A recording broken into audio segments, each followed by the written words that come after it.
What's up, everyone? It's your boy TK, and welcome back to Pitch, Pitch, and Punch.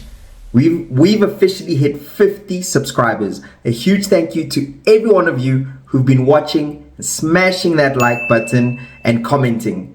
From now on, it's all about the road to 100 subscribers.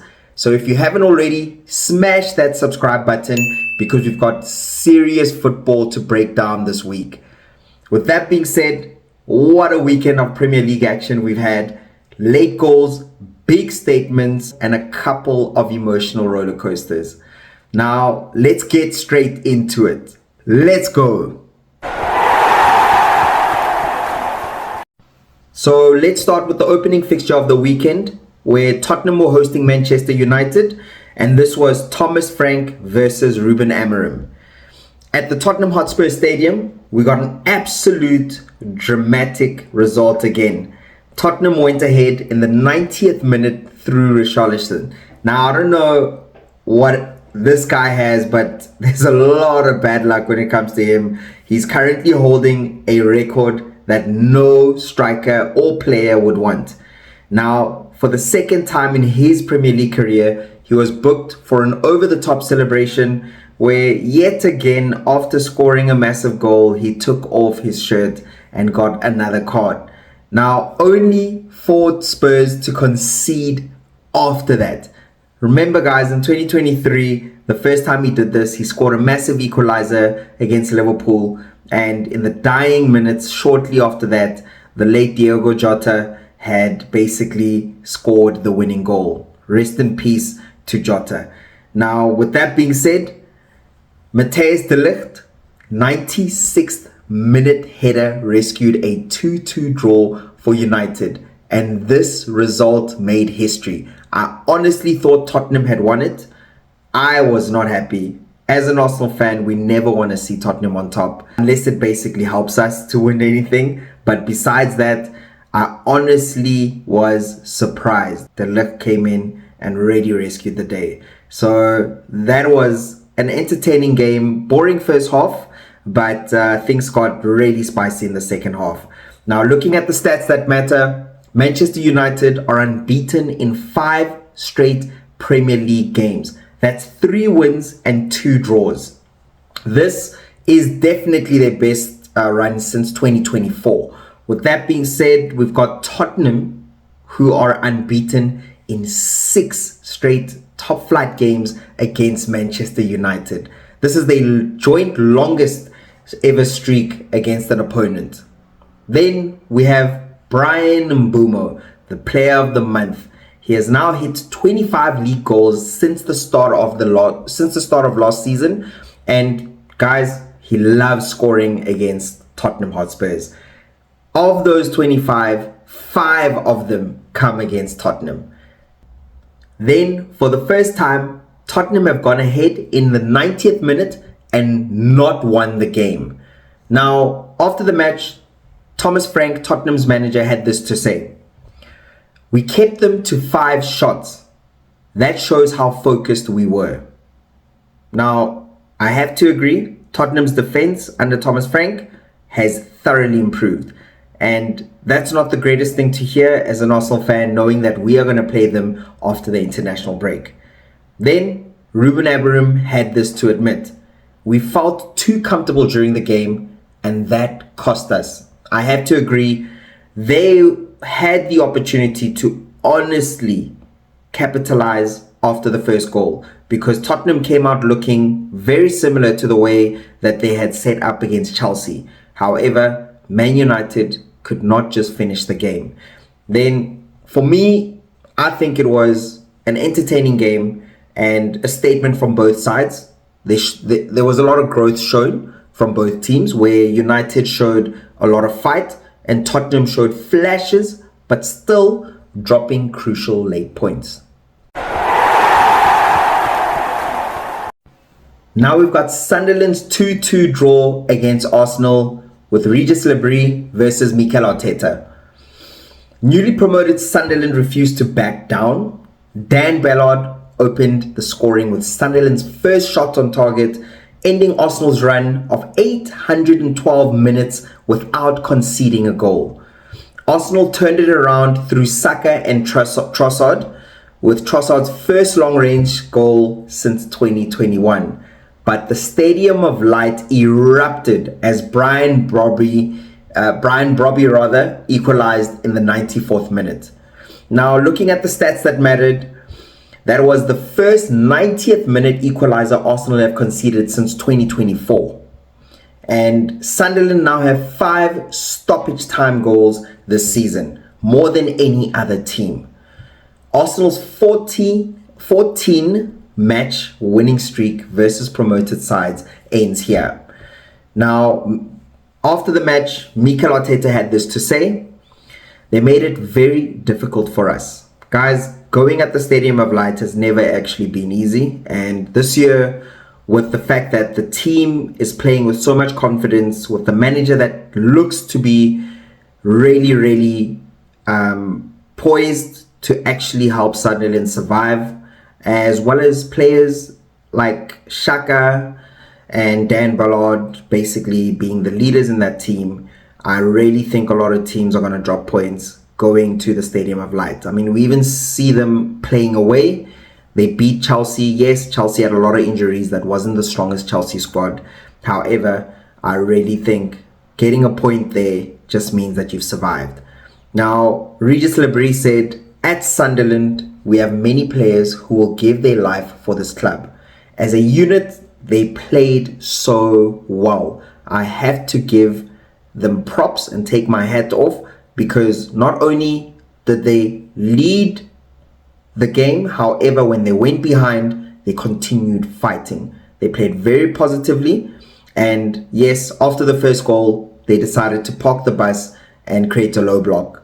But in the second half, things opened up and they kept going and going, causing Gabriel to make a mistake as well as Raya to make a mistake. This was the first time we've actually seen Arsenal being challenged physically. Arsenal have been bullying a lot of teams, and this Sunderland squad shows that they've got a lot of physicality, legs, and determination to play through the whole entire game.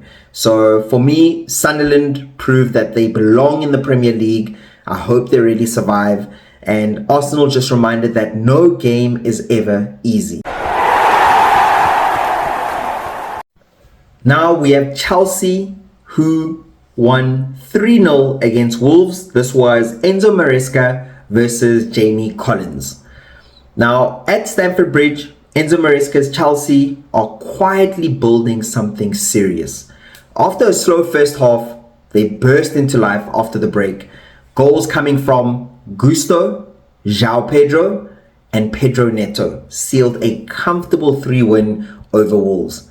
Now, stats that mattered in this game, we have Chelsea, who had 64% possession, 10 corners to Wolves 1, and dominated from the start. I mean, guys, that was absolute domination. That's what you want to see from a team playing at home, where they have the most corners by a mile, and not only that, dominate. Yes, we know Wolves are smack bottom of the table, but this is what you want to see from a team that wants to compete and finish in the top 4.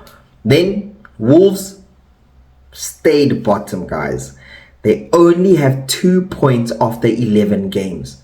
This is a worrying sign for Jamie Collins' side, and I don't see a way back from them.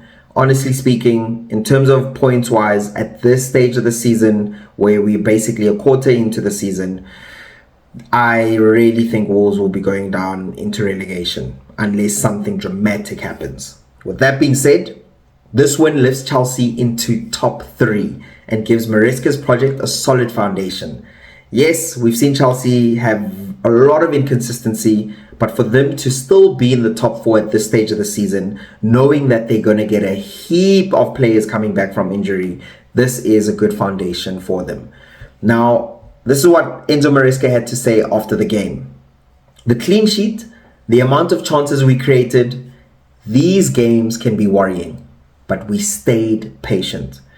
And yes, seeing that how much they concede goals, seeing that they pick up a lot of red cards in terms of the disciplinary that they have and the lack of goals that they've had in important moments, this definitely is a confidence booster and a result that you really want just before the international break.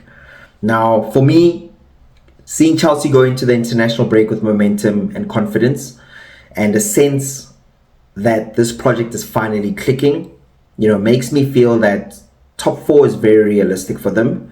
I don't think they'll necessarily be challenging for the title because against bigger teams and teams that can attack, we've seen a lot of defensive frailty. But I think this is a great start, especially if they can get Palmer and the others back from injury. We should see Chelsea starting to string up a winning streak. Manchester City versus Liverpool. This was the Super Sunday fixture, and this was Pep Guardiola versus Arne Slot. Now, finally, the heavyweight clash of the weekend, where Pep Guardiola's 1000th competitive game as a manager ended in trademark fashion, a statement win. Now, Manchester City dismantled Liverpool 3-0 at the Etihad Stadium. This was an absolute schooling from Pep Guardiola, showing Arne Slot that he can still do it even after being in the game for so long.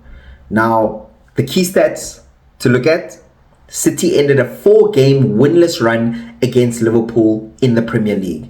Let's not forget last season, guys. Arne Slot got the better of Pep Guardiola in 2 of the games that they had played. Now, this has been the main team, in my opinion, that Pep Guardiola has struggled to dominate, especially during the Jurgen Klopp era, where Jurgen Klopp honestly got the better of Pep Guardiola over their Premier League careers and at the Bundesliga. Now, this was only their 4th clean sheet versus Liverpool in 25 meetings under Pep. Liverpool have now lost 5 of their 11 league matches, the most by a reigning champion at this stage since Leicester in 2016 and 17. I don't know what it is about Liverpool, guys, but when it comes to defending a title after winning it, they are really horrendous at doing that. We haven't really seen them do the double in a long time, and it's always crazy just to see that when they try to defend it, they just crumble. Now, City had under 50% possession again. They actually had 49.2%, showing their tactical flexibility. And Haaland just keeps going. 14 goals in 11 Premier League games. Guys, this man is unstoppable and is reminding me of what Robin van Persie had done for Manchester United, where single-handedly the striker actually helped the team win. That's massive. If he can stay fit, I think Arsenal are in trouble, because when you look at the next 5 fixtures of Manchester City versus Arsenal, Manchester City have a more favorable run, and if they can continue winning, they will cause a lot of pressure for Arsenal. Now, with that being said, when you look at Liverpool in terms of them being in the title race, I don't know, guys. Maybe you guys can tell me in the comment section, do you think Liverpool are still in this title race? Last season, they won the league with only 4 losses the entire campaign. They've already lost 5. Ahead of them, in terms of the least losses at this current moment, is Manchester United. Yes, you heard me. Liverpool have lost more games than Manchester United this season.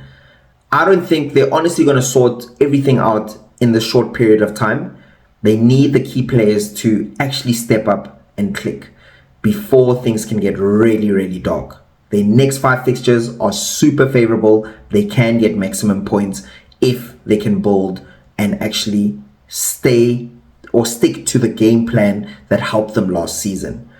Now, Liverpool are now 8 points behind Arsenal, and their title defense is officially wobbling. As for Pep, 1,000 games in, 716 wins and still setting standards no one else can touch. With Manchester City only 4 points away, do you guys think that Arsenal are going to bottle this again? Drop your opinions in the comment section. Please let me know, guys. I'd love to hear your opinion. Let's look at the current Premier League standings. After this weekend, we are now going into the international break. So looking at it, let's actually see. We have Arsenal in first position with 26 points.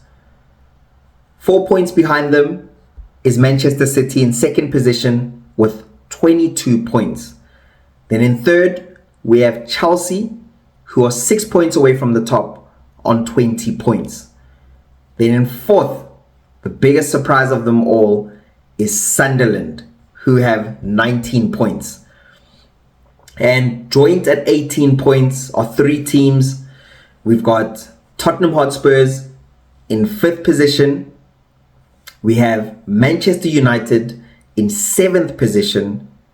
And we've got Liverpool, who are behind Man United on goal difference, in 18th position. So Arsenal still lead the way, but it's tight behind them. Only 8 points separate first to eighth. This season has only begun, and guys, it's already super interesting. Let's see who will actually go into the next year on top. So after that drama, here's the question I have for you. Arsenal lead by 4 points. Is it now a two-horse race between Arsenal and Manchester City? Or can Chelsea, Liverpool, or even Tottenham crash the party? Tell me, who's winning the title in May? Drop your thoughts down below. I'll be reading and replying to your comments. Once again, a massive thank you for 50 subscribers. Your support means the world. Let's keep the momentum going on our road to 100 subscribers. If you enjoyed this recap, hit that like button, subscribe if you haven't already, and turn on that notifications so you never miss an upload. I'll be right back after the international break with the next Premier League preview. Look out for my Formula 1 recap and my build-up for the huge boxing match this weekend. Until then, stay passionate, stay watchful, and I'll see you at kickoff.